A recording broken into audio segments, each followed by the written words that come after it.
भगवान श्री कृष्ण कहते हैं, मानव जीवन संघर्षपूर्ण है। जीवन में नित्य ही नए नए उतार चढ़ावों का सामना करना पड़ता है। सुख दुख, लाभ हानि, प्रसन्नता अप्रसन्नता, जन्म मरण आदि द्वंद्व जीवन में आते जाते रहते हैं। लेकिन हम केवल सुख, प्रसन्नता, लाभ, सफलता की ही आकांक्षा रखते हैं। इसके विपरीत दुख, कठिनाइयों, परेशानियों, समस्याओं से हम कतराते हैं। उनसे घबराकर उनकी कल्पना भी जीवन में नहीं करना चाहते, किंतु हम में से प्रत्येक को अपनी इच्छा के विरुद्ध भी जीवन में इनका सामना करना ही पड़ता है।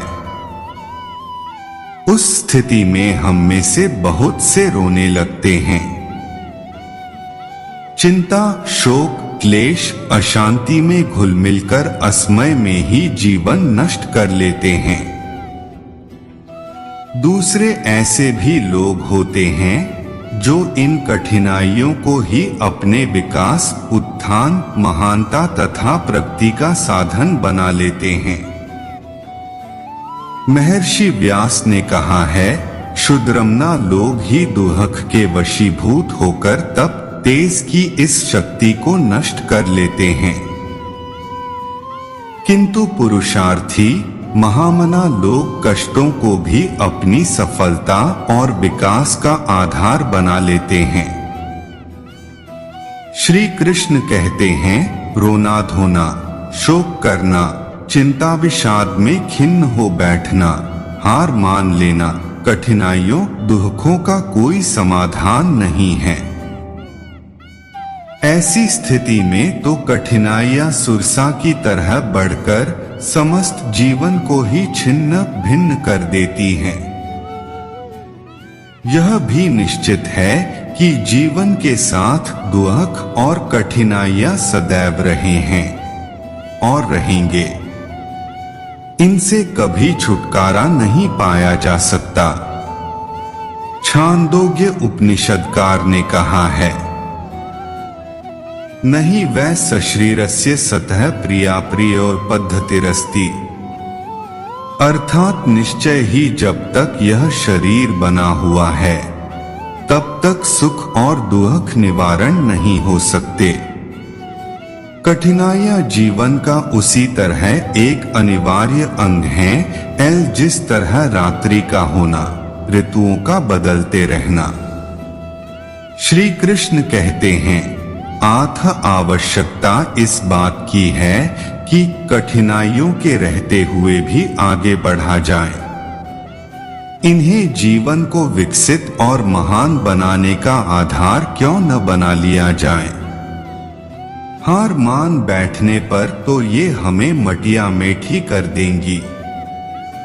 दृढ़ साहस, निष्ठा से काम लेने पर, अविचल भाव से अपने पथ पर बढ़ते रहने से ये समस्याएं ही मनुष्य की सहायक और सहयोगी बन जाती हैं। स्मरण रखिए, उन्नति एवं सफलता का मार्ग कष्ट एवं मुसीबतों के कंकड़ पत्थरों से ही बना है। प्रत्येक महान बनने वाले व्यक्ति को इसी मार्ग का अवलंबन लेना पड़ता है। जिस तरह विष को शुद्ध करके अमृत के गुण प्राप्त कर लिए जाते हैं, उसी प्रकार कठिनाइयों का भी शोधन कर इन्हें आत्मोत्थान का आधार बनाया जा सकता है। श्री कृष्ण कहते हैं, कठिनाइयां एक रूप में उस स्थिति का नाम है जहां मनुष्य अपना पूरा समाधान प्राप्त नहीं कर पाता। क्या करूं क्या न करूं का निर्णय नहीं कर पाता। ऐसी स्थिति में एक रास्ता तो उन लोगों का है जो रो रो कर, शोक करके, चिंता विषाद में डूबकर अपना समय बिताते हैं। दूसरे प्रकार के व्यक्ति वे होते हैं जो समस्या के समाधान में अधिक मनोयोग पूर्वक विचार मग्न होते हैं। समाधान जल्दी ही मिले इसके लिए व्यस्त रहते हैं। यही मार्ग उत्तम है।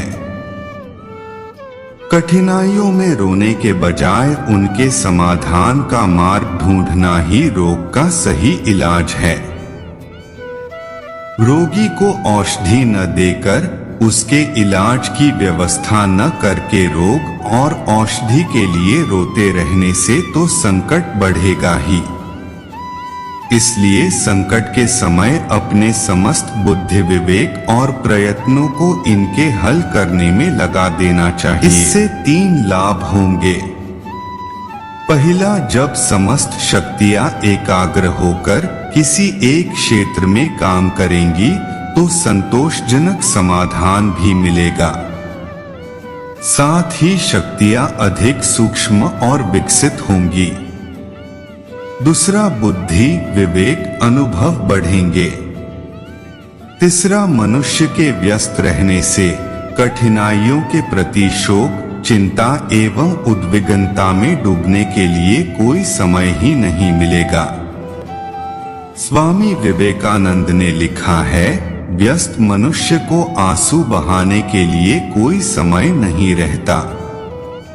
श्री कृष्ण कहते हैं, कठिनाइयां एक ऐसी प्रक्रिया है जिसके अंतर्गत व्यक्ति सुदृढ़, प्रबुद्ध एवं अनुभवी बनता है। प्रारंभिक कठिनाइयां मनुष्य को बहुत ही भयंकर जान पड़ती हैं, किंतु धीरे धीरे वही व्यक्ति कठिनाइयों में पलते पलते इतना दृढ़ एवं परिपक्व हो जाता है कि जिन स्थितियों में वह भयभीत रहा करता था, चिंता और विषाद में डूबा रहता था, उन्हीं स्थितियों में वह बेधड़क हो जीवन पथ पर चलने लगता है। श्री कृष्ण कहते हैं, आप कठिन परिस्थितियों से घबराएं नहीं, न इनसे शोकातुर ही हो। ये तो आपके जीवन को विकसित परिपुष्ट बनाने के लिए आती हैं। सोना तपकर ही निखरता है। इसी तरह मनुष्य का जीवन भी कठिनाइयों में पलकर ही खिलता है। श्री कृष्ण कहते हैं, कठिनाइयां जीवन की कसौटी हैं, जिनमें हमारे आदर्श, नैतिकता एवं शक्तियों का मूल्यांकन होता है। दुख और कठिनाइयां ही जीवन का एक ऐसा अवसर है जिसमें मनुष्य अपने आंतरिक जीवन की ओर अभिमुख होता है। सुखद परिस्थितियों में और तो और मनुष्य अपना आपा भी भूल जाता है। सुख की मादकता, मस्ती में मनुष्य के बुद्धि, विवेक, विचारशीलता, नीति एवं सदाचार तिरोहित हो जाते हैं। इसीलिए महाभारत में वेदव्यास ने लिखा है, दुख में ही दुखियों के प्रति हमदर्दी पैदा होती है और मनुष्य भगवान का चिंतन करता है। सुख में मनुष्य का हृदय संवेदनारहित कठोर बन जाता है और मनुष्य ईश्वर तक को भूल जाता है। दुखों में ही अपने बुरे भले का विचार कर सकने का विवेक पैदा होता है। रहीम जी ने कहा है, रहीमन विपदा हो भली जो थोड़े दिन हो।